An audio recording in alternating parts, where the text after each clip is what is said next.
the side of them that she gets is like when the director says cut and everybody kind of like gets out of character a Mm. little bit. It's like she sees the Yeah, yeah. scenes in between the scenes that are actually in the movie. Right. The next show we're gonna be talking about is the one I forgot about. So this show is called Zenshuu. I was interested in watching this one. I do know some of what it's about. Yeah. So basically, from what I can remember, this show is based on it's basically the main character is a like an animator slash director, um, and she's Mm-hmm. made critically acclaimed films and shows and stuff like that before. And right now, she's currently working on her next masterpiece. So there's a lot of pressure on her. Everybody's kind of spoiled in her office. Mm-hmm. It's at the point where it's like, yeah, when they were a startup before they had their big hits, like everybody was dedicated to the craft and they're working and like nobody has any money and like they're struggling and like they're just working hard for the goal. We enter Mm-hmm. the show when, yes, they still have deadlines and all this other kind of stuff to approach, but a lot of the staff has like made their money and they're just kind of chilling around. They're like, well, the director always comes up with something great, so let's just leave it up to her. And they're like walking in with like this is one lady walking in with all these fancy clothes and stuff like that, and she's like not really paying attention to what she's doing. And they're like, "Hey, we had all Mm-hmm. this food before, and like like we think the clams are kind of not good, so we should throw those out." And she's like, "Okay, yeah, go put those over to the thing, and then we'll throw those out later." And somebody grabs one of the clam meals and feeds it to the director, and she ends up choking on it and dying. She gets Death by clams. All right. Well, that's interesting. yeah, so she gets reincarnated in this TV show slash movie. I can't remember which one it was, but basically it was it was a not very popular at all show, but it was something that she really loved. And Mm-hmm. she gets thrown into that story. She doesn't realize it at first, which I don't know why, but she recognizes the main character, kind of like tries to negotiate with him, saying like I'm not supposed to be here, things like that. And then these weird void monsters come around. He slays one of those, and then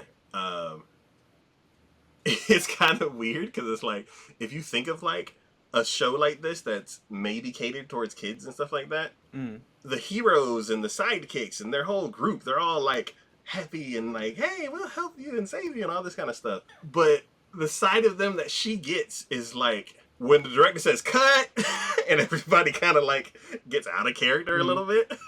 It's like she sees the Yeah, yeah. scenes in between the scenes that are actually in the movie. The real shit going on. Yeah.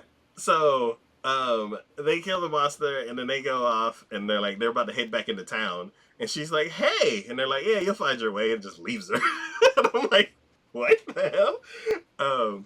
So she ends up making it back into town. I can't remember exactly how, but they are having a celebration. They're like, "Oh, the hero saved us again!" Oh, and they have this big feast, and I don't know what it is about this director. She may also be like in that kind of spoiled territory because she's like made big hits and like she doesn't have to struggle anymore.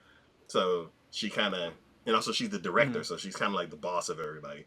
So she kind of does what she wants, and everybody else like, yes, man, yes, man. So she sees the food on the table, and she's like, "Oh my god, that's my favorite food," and just like starts to try to eat it. And I'm like, "Hey, like this is a feast for the hero. What are you doing?" Yeah. And it's like it also kind of makes sense because she's like really, really familiar with the world, so she like just sees stuff and she's like, "I know this. This is food. This is delicious. I'm gonna eat it. I'm hungry," and like doesn't really Mm. like I guess know her place in this world. Etiquette is not on the top of her priority list. That's the word. She has zero etiquette. So they like he like takes the food away from her. He's like, "No," and they like I can't remember if they like put her in like a prison or like just kick her to like alley or something like that. But they get her away, and then she kind of steps back and like realizes what's around her, and then she's basically like in like at that moment she's basically standing in a scene of the show slash movie, and she starts remembering like what's about to happen, and she's like, a kid's gonna run and fall, they're gonna say this is gonna happen, and she's like, oh, I'm in that show. And then Mm-hmm. she realized, she kind of like fast forwards the show is like, oh, this is about to happen, wait a minute, I need to tell these people to try to help them, and she's already like terrible first impression, so nobody wants to listen to her. And then also they're not the nicest people, so like you would think that this like playful unicorn that like is all happy go lucky would be the nicest person to her, and no, he or she, that unicorn absolutely hates her. Like whenever she looks at her, she like growls. It's like, ugh. And I'm like, do horses growl? Like, Apparently. yeah, I'm like, that's an actual scary thought to think about. And so basically, she tries to help. They ignore her, and basically, what happens in the actual show plays out. And then all of a sudden, there are hundreds of thousands of void monsters just coming over the sand dunes, and they're coming towards the village. And I'm like, this is apocalyptic. Like, this is like, are there other The, heroes the, on the the end way? days. Yeah, I'm like, are there other heroes? Like, these three, four, five maybe heroes are not gonna do anything. I don't care if you got a unicorn. That's not gonna help this situation. You're not Deadpool. This isn't gonna help you. so, um, so yeah, so basically they go out and they're like, oh, it's time to fight, and they go out, and she's like, no, because she knows that the hero's supposed to die in this scene. And they go out, and the unicorn starts prepping his like, oh, that's what it is. The hero runs out. I think the unicorn like stops him and like stops him from sacrificing himself, and then the unicorn starts prepping like like a self detonation thing to kind of like take out as many people as he can. And the girl knows what's happening, so um, right before she tries to like run out there, something on her starts talking. I can't remember what it is. Oh, it's like, I guess it's like a straight edge. It's like some tool that helps you draw straight lines, and Mm-hmm. it's similar to a straight edge that I had. I don't know what the exact thing is, but that thing starts like glowing and just like, hey, blah, blah, blah. And then she like was ignoring it at first. She finally realizes what it is, and oh, there it is. She's holding in the picture that little black thing. Um, Yeah, like an artist tool. yes. So she takes that, and it's like, you can transform. And I'm like, is this a magical girl show? And then she just goes into this transformation sequence. And it's not her that transforms. It's like animation stuff starts like being all magical. So like there's like a stack of papers, and it starts flipping through like a flip book, and then like other things start flying across the screen, and then there's this magical desk. And I'm like, I don't know. So I've seen part of that. Yeah. So I've seen it, and this is the reason why I was tempted to watch this one. It looks gorgeous, Yes. especially in those scenes. It looks gorgeous.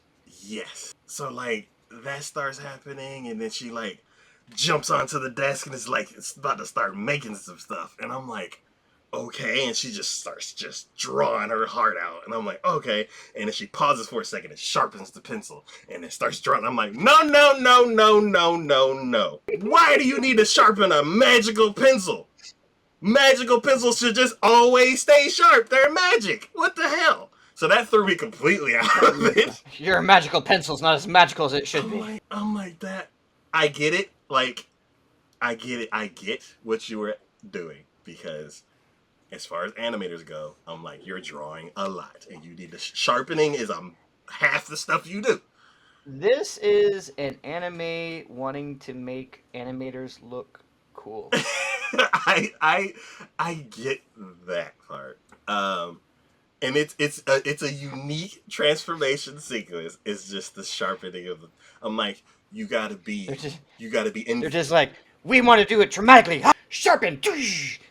Ah, see, it's all cool looking. Ah. Yes, and I get that, but then I'm on over here, and I'm like, do you want to be ultimate and magical, or do you or realistic. A realist, yes. And I'm like, you can't. You're trying to be both, and it just doesn't work. Trying to have their cake and eat it too. Yeah, I'm like, pull out your magical pencil that never needs to be sharpened and just draw some crazy cool stuff and have it fly off the page. That's Maybe it doesn't, and it's only because she's an animator that she feels like it should. So she's doing it even though she doesn't have to do it. yeah, yeah, maybe. Because you get into that like it in order for it to seem more realistic for her to do it, it has to be sharpened, but it doesn't actually have to be sharpened. Yeah, I was just like, that just threw me. That's like in Naruto. You know that like I would say later on in the show, there's this one character who like draws, like he Hmm. paints like monsters to come fly off the page. Hmm. It's like if he pulled out a little jar of ink and he's like, hold on, dip, dip, dip, and then draws it and then they come fly off the page. I'm like, that's an extra step that you didn't need. So So much anguish over a pencil. yeah, so I'm just like, that completely threw me out of it. So she does that, draws this like crazy, crazy looking monster, and then it just goes. It has this like weird rotating mouth with like rotating teeth, like a shark or a something, and then it starts like glowing, and it just wipes the entire area. All the monsters incinerated, and because of the explosion, it like knocks the unicorn out of its sequence, so he thinks that he let it off, and then he ends up like upside down, head in the sand. Everybody's safe, and then the unicorn like pops out of the sand and like looks at all the devastation, and he was like, "Yeah, I did it!" It starts running around. I saved everybody, and I'm like, "Okay, just let him have that." And then yeah, and I believe the episode ends there. So, Hmm. like you said, the show was very, very nice looking. The only bad thing about it for me was like the pencil sharpening thing, but The that's a pencil. transformation sequence. The But that's goddamn pencil. but that's like nitpicking like any kind of like Sailor Moon transformation. You're like, I don't like that ribbon, so it's not a deal breaker. So I I think it might be worse than the ribbon, to be honest. But so I think I'm on board to continuing this show because um mm, it's an interesting way to do an isekai. It's an interesting mm, way to see like kind of like a family of like a character being put into like a family themed show, like movie or show, where mm. not only do you see the parts from from the original movie, you also see the in between scenes where the characters aren't the most family friendly. Yeah. And yeah, it was very interesting. So also like that explosion that like took out all those void monsters. I'm like, so was that the big bad, or is there something worse coming? Because originally in the movie Oh, they I'm didn't sure. make. Yeah, I'm like Mm. they didn't make it, and for it to go from a couple little scouts here and there to massive army, I'm like, this is just the first episode. Mm. Like, what else is there? So I'm very, very intrigued. Fair Um, enough. yeah, as far as characters, I do like the unicorn. It's it, Derpy little unicorn. yeah. Um, he's like oblivious at sometimes.